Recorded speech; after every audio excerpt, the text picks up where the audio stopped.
લગી પછી માણ બધા અંદર નાખી દઈએ દરવાજો બંધ કર્યો ટીંગાઈ રહ્યા બસ ઓળો આગ્યા તો હોય તે ઉતરે નહીં માણસો એટલી ગળદી હતી બોલો. હેલો જી ભાઈ રામ રામજી ભાઈ સભી કો વેલકમ ટુ અનધર બ્લોગ. વરમાં ક્રિકેટમાં વહેલા છીએ એવો અત્યારે જાઉં છું પાલતાણા હજી ઘરે ગયો બેગ મૂક્યું ખાલી આ વીટી વીટી ચડાવી હાથમાં નીકળી ગયો સીધો પાલીતાણા જવા માટે. કપડા નથી બદલાવ્યા નાઇટ ડ્રેસમાં જાઉં છું. એટલે ભાઈ વાત પૂછો માં કામ એવું છે ને જવું પડશે આજે આમ બસ સ્ટેશન જાવ પેલા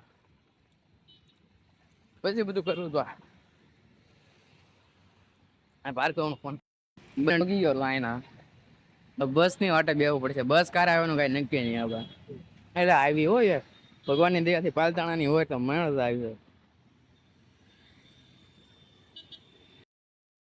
બસ ની વાટે તો ન ભાઈ પણ ઈકો પકડીને સીધો આવી ગયો પાલતાણા. હવે જાવશો ઘરે જો અહીંયા અમે ઉતરો આપણો સામો આવી પાલતાણા આપણો તો સાસો રસ્તો નથી એટલે ગાય પોગી જાય બહાર ઉતરી જાય.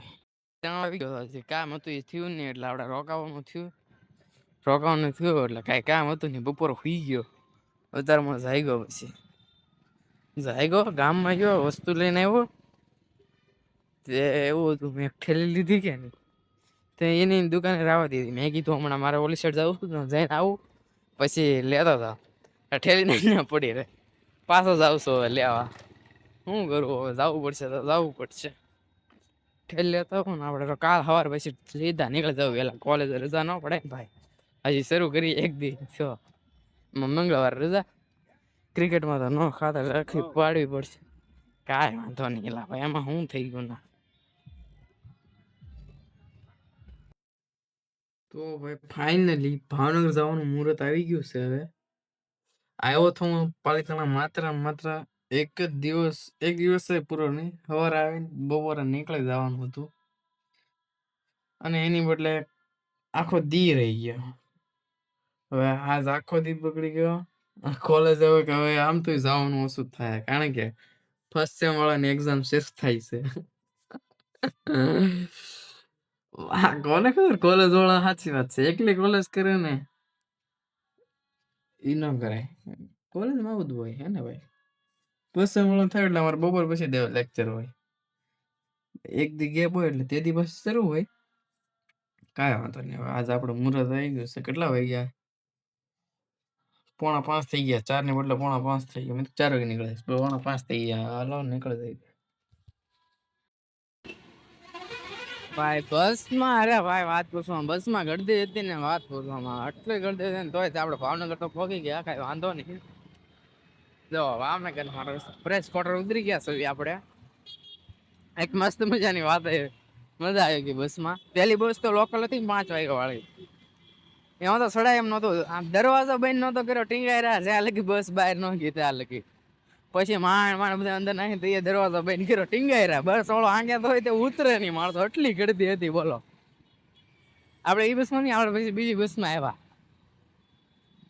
કાંઈ વાંધો નહીં. હવે આપણે પોગી ગયા ભાવનગર મસ્ત મજાની વાત છે ઘરે જઈને કહો कर सके शिव करे सो होय तीनों लोग खंड में माँ काल से बड़ा ना कोई. राम राम जी भाई सभी को वेलकम टू अनदर ब्लॉग. આપણી થઈ ગઈ છે ડ્યુટી ઓન મીન્સ કે આપણે જાગી ગયા ભાગ્યા ક્રિકેટ. मन के जीते जीत है मन के हारे हार गए जो बिन लड़े उन पे है धिक्कार. કઈ નહીં જવું બધું મનમાં આવે છે તો ઉઠી દઉં મોજ કરતે રહો યાર મોજ કાઢો. જો રાતની વાત શું છે હવે રાતે છે ને આવીને મને વાત કરતા બોલાય કે બ્લોગ શરૂ કર્યો હતી સીધો સુઈ ગયો. વાત એમ હતી હું આવતો તો પાલિતાણાથી ભાવનગર બસ સ્ટેન્ડ ગયો તો પહેલી બસમાં બહુ ગળદી હતી. કેટલી ગળદી ખબર છોકરીઓ હોય ને 5 વાગ્યાની બસ હોય એટલે છોકરીઓ બધા સ્ટુડન્ટ હોય ને એની એટલે મતલબ બધા બેસીએ કે એમાં એ બધા વધારે હોય પાછળ કેટલી ગરદી કે એ છોકરી બધા કેટલા ટીંગાઈ ગયા, 92 નોટ થાય. 52 નોટ એટલી બધી ગરદી હતી. અને ગરદી બસ એટલી હતી કે વાત પૂછો. તેમાં તો હું ચીડ્યો નહીં. જગ્યા રાખી હતી પણ ચડવું કેમ, ઉપર જવું કેમ, જવાની જગ્યા ન હોય. ભાઈ બને બેગ તો મૂકી દીધું હતું પણ ચડવાની જગ્યા નહોતી, કેમ જવું. પછી બીજી બસમાં આવ્યો. બીજી બસ પછી એક્સપ્રેસ હતી.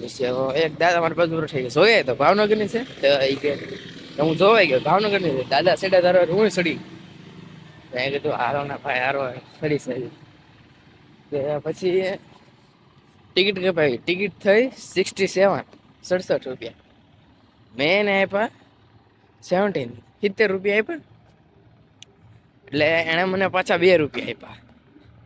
2 રૂપિયા આપ્યા એટલે કેટલે થયા 69 થયા. હજી રૂપિયો બાકી. તો બાજુવાળા ભાઈ એને રૂપિયો છૂટવા આવ્યો ને, મેં તો મારો રૂપિયો લાવો. એને રૂપિયો મેં લઈ લીધો. હવે મુદ્દળ વાત એમ હતી કે મેં રૂપિયો લઈ લીધો, પણ એ મારો હું હગો થતો હતો. હું એને રૂપિયો રાવ હતો. મારો ભાઈબંધ હોય તો રૂપિયો હું વધારે રહેવા. મારા 15 લાખ 2 લાખ ભાઈબંધ ના સમજ્યા. ઈ કંડક્ટર મારો હું હગો થતો રૂપિયો રાખી એના મારા માંગ્યા ગયા ના માંગ્યા. પછી આમ આવું છું. પછી સિહોર થી ગાડી ફૂલ થઈ ગઈ હતી ને, એટલે સિહોર થી 2 જણા સીડ્યા.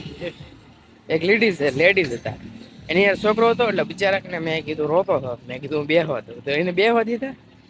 એટલે મારે થોડુંક સિહોર થી ભાવનગર આગું નથી કાંઈ, થોડુંક છે. એટલે પછી છે ને શું કહેવાય બે ગયા. એટલે હું આગળ ગયો ઊભો રહેવા. ઊભો છો હું ઊભો થયો તે મારી આગળ એક દાદા ઉભા. તેના 6 રૂપિયા કંડક્ટર બાકી હતા. કંડક્ટર કે આવ્યો. કંડક્ટર કે 6 રૂપિયા આવ્યા ને. દાદા કે ના રાખો ને. કે ના રાખો. એ કે કંડક્ટર કે મારી પાસે છે લઈ લો. કે દાદા કે 6 રૂપિયા શું થઈ ગયો. કંડક્ટર કે મારા રૂપિયા માંગી લે, તમે 6 રૂપિયા કેમ નથી રાખી. તમે 6 રૂપિયા લઈ લો.